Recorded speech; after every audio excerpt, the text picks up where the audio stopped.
السلام عليكم، هاي يا حلوين، عاملين ايه؟ يا رب تكونوا دايما في احسن صحة وفي احسن حال. معاكم اميرة من قناة ميرا شو. لو اول مرة تشوفيني اعملي سبسكرايب للقناة وفعلي الجرس عشان يوصلك كل فيديو انا بنزله، واعملي لايك للفيديو لو عجبك، واكتبي لي كومنت حلو يشجعيني فيه وقولي لي رايك. هعمل معاكم النهارده روتين لاول مرة، روتين يومي لاول مرة معاكم، وان شاء الله مش تبقى اخر مرة. بس مش هيبقى بصراحة فيه غدا وفطار وكده لاني ما صورتش بقى، فسوري بقى معلش، صورتلكوا تنظيف الشقة وكده بس الروتين الجاي ان شاء الله هيبقى فيه الغدا، وهيبقى روتين كامل عن اليوم بإذن الله. طبعا ده القرآن انا صورته لكم.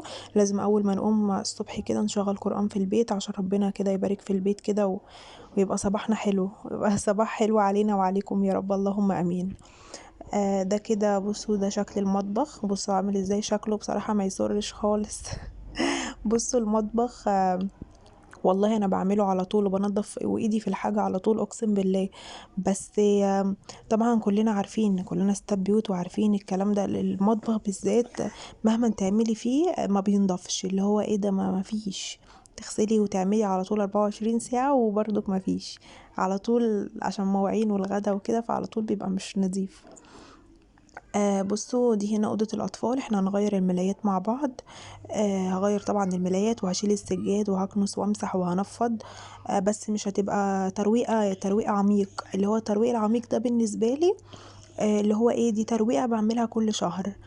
بغير الملايات، بغسل الحيطان وبغسل السجاد لان انا السجاد عندي فاتح، فبغسل الحيطان وبغسل السجاد وبغسل فرش الركنة وطبعا بغير الملايات اللي هو بفرش حاجات جديدة كده وبغير الدنيا كلها، وبغسل الستاير التل دي، وبغسل الشبابيك دي. الترويقة العميقة بالنسبة لي دي بعملها كل شهر. وكل اسبوع بيبقى ترويقة عادي، اللي هي بشيل السجاد وبكنس وامسح واغير الملايات والكلام ده، وطبعا لو في حاجة وسخة في الحيطان بعملها. وكل يوم الترويق العادي اللي كلنا عارفينه، طبعا كلنا ستات بيوت وعارفين الكلام ده، اللي هي بنرتب الدنيا والحاجات دي وبس. يعني دي هنا أوضة النوم. الغسيل ده نضيف، أنا لسه شايلاه من على حبل، كنت غاسلة كذا برنامج، سوري. وشيلته ولسه ما طبقتهوش. وطبعا هنشيل السجاد وهنفض وهنعمل كل الكلام ده. مفارش التسريحة دي انا هغيرها، كنت مشاورلكوا عليها عشان اعرفكم ان انا هغيرها. هغيرها واحط مفارش غيرها كنت جايباها برضو من العتبة. لاني بصراحة مش بحب اللي هو كذا لون كده في الأوضة، بحب اللي هو انسق كل حاجة. عايزة ارتب كل الدنيا مع بعض، مش عايزة احس ان في 100 لون كده. المفارش اللي هحطها دي هنشوفها مع بعض دلوقتي، هي لونها بيج، لون الستاير، والملاية موف، بس انا حبيت ان انا احطهم عشان يبقوا لون الستاير كده، ما احسش ان هو 100 لون. وهنا طبعا الحوامل بتاعة البوتاجاز، الحوامل دي يا جماعة رخمة جدا، بتتخنقني جدا في الغسيل بجد، بحس ان هي ما بتنضفش ورخمة قوي في غسيلها بصراحة. انا كنت غاسلة البوتاجاز من يومين، نضفته وكنت غاسلة باللهلوبة، كنت غاسلة الكوش انا بنقعها في اللهلوبة قبلها بيوم او قبلها بساعة، وبتبقى زي الفل. اللهلوبة دي لو محدش عارفها، اللهلوبة دي بتتباع في ماي واي تقريبا ب15 جنيه، معرفش دلوقتي غليت ولا لأ. بس بصراحة تحفة تحفة تحفة، يعني جربوها وعلى ضمانتي، حلوة قوي للدهون والحاجات دي. انا بنقع فيها الكوش بمية سخنة كده. الكوش ما بتاخدش وقت ولا حاجة في الغسيل، بس انا عشان اللي هو بنجز، يعني انا ما وريش حاجة فبنقعها، اغسل البوتاجاز الصبح فبعملها قبلها من بالليل او قبلها بساعة قبل ما اقوم من النوم، اول ما اقوم من النوم الصبح، بحيث ان انا مسافة ما اعملها امشي عليها بالسلك هتنضف معايا وتبقى زي الفل. وهنا بغسل البوتاجاز. غسلته بالسلكة كده، بغسله بالسلكة الأول، وبعد كده بعيد عليه بالاسبونشة علشان يبقى كله رغوة كده وكله نضيف كده، بحس ان انا لما يبقى البوتاجاز كله مليان رغوة كده نفسي بترتاح.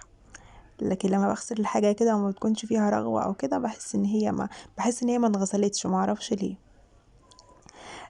وكده غسلته، هنشفه دلوقتي.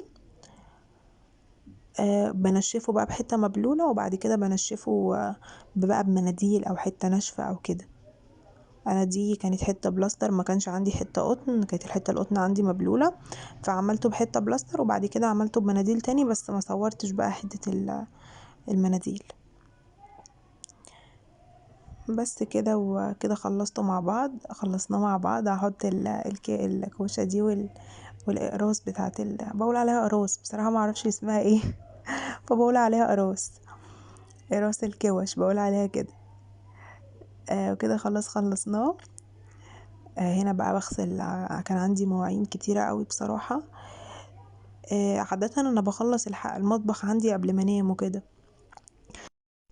عشان اقوم الصبح كده الاقي الدنيا خفيفة، واحس ان انا مش ورايا حاجات كتيرة. يعني مثلا ابقى مخلصة المطبخ ويبقى ورايا مثلا الشقة والاكل وكده، ما احسش ان انا ورايا هم كتير.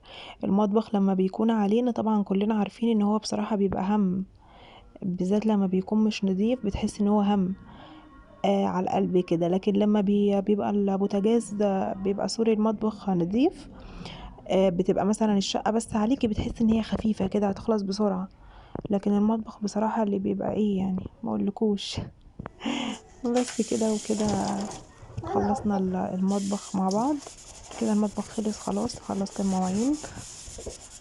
هعمل بغسل بصبن الحوض. طبعا الحوض انا بصبنه الاول بسلكة، السلكة اللي ببقى غاسلة بيها البوتاجاز وكده بصبنه بيها، وبعد كده بالسلكة وباللهلوبة، وبعد كده بعمله بقى بالبريل عادي بالسبونج عشان يلمع كده ويبقى بينور كده. بس كنت عايزة بس اقول لكم على حاجة كده. بصوا، الصفاية دي اللي هي اللي عندي على الحوض دي كنت موريها لكم انا في الفيديو. الصفاية دي انا كنت جايباها ب250 جنيه والله العظيم من العتبة. بص هي بصراحة حلوة جدا، والبلاستيك بتاع الماتيريا بتاعتها حلوة قوي قوي قوي بصراحة.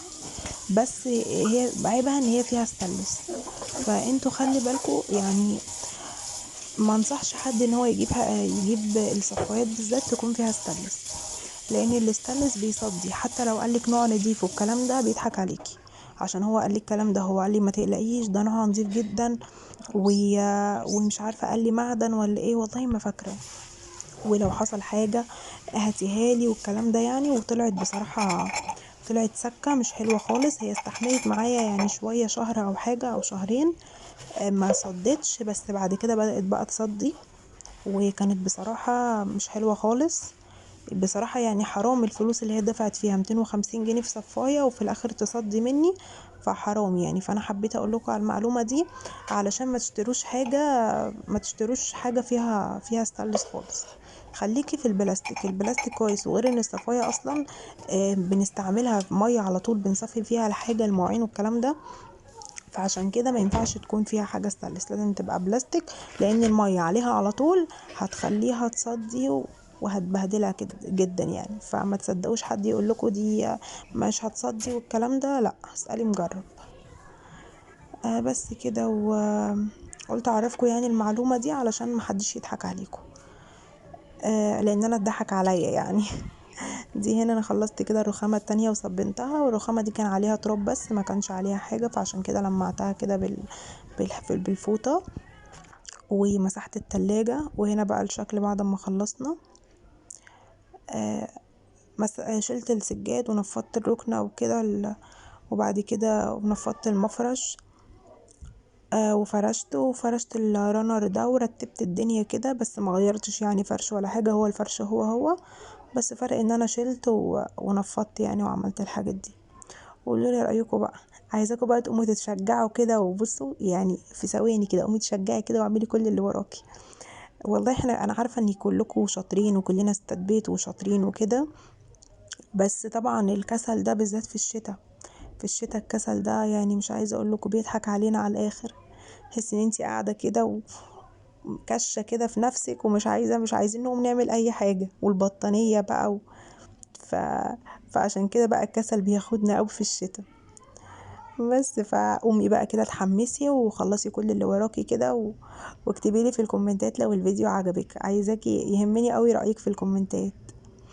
ده هنا غيرت طبعا الملايات زي ما قلت لكم. فرشت الاتنين لونهم موف، وريتكم سرير الاطفال، وفرشت المفرش.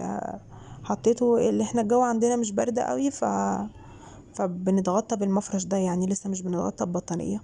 ودي المفارش اللي كنت جايباها من درب البرابرة من العتبة زي ما قلت لكم. كنت جايبه الطقم ساعتها ب65 جنيه. بس الكلام ده بقاله كتير يعني مش من قريب. فحطيتها جايباها نفس لون الستاير، بحيث ان انا لما اغير اي لون ملاية او كده مش نفس لون المفارش التانية، تبقى دي بيج نفس لون الستاير، فتليق تليق يعني على الأوضة، ما يبقاش فيه 100 لون في الأوضة. واكتبوا لي كده قولوا لي ايه رأيكم، انا كده صح ولا ايه؟ بس كده طفيت النور، وهوريكم بقى أوضة الأطفال. وهنا الصالة بوريها لكم تاني. وهنا الأغنية دي بتاعت سلمونيلا. أسلم ابني بيخاف منها قوي. انا بقعد اضحك عليهم، شكلهم مسخرة قوي في الأغنية، عسليات خالص. اسلم بقى ابني بيخاف منهم قوي، بيخاف من الاغنيه دي قوي، عشان فيها الراجل بقه فيه دم وكده، فبيخاف منها قوي. وهنا بقى المطبخ بعد ما اتعمل. دي هنا المواعين مصفيها على الصفايه والحوض، ورتبنا الدنيا كلها، وخلينا الشقه فله يعني بتنور في الضلمه. خلصنا كده، وخلصت البوتاجاز، وده كده الغدا، عشان كنا لسه متغديين، ففضيت الاكل في الحلل يعني صغيره وكده، وغسلتهم وشطبت الدنيا. ونيجي هنا في اوضه الاطفال. غيرت الملايه، حطيت الملايه الموف دي نفس الملايه اللي انا حطاها على سرير البيبي عندي في الاوضه هناك. بس كده، وده شكل الاوضه، ده الشكل النهائي.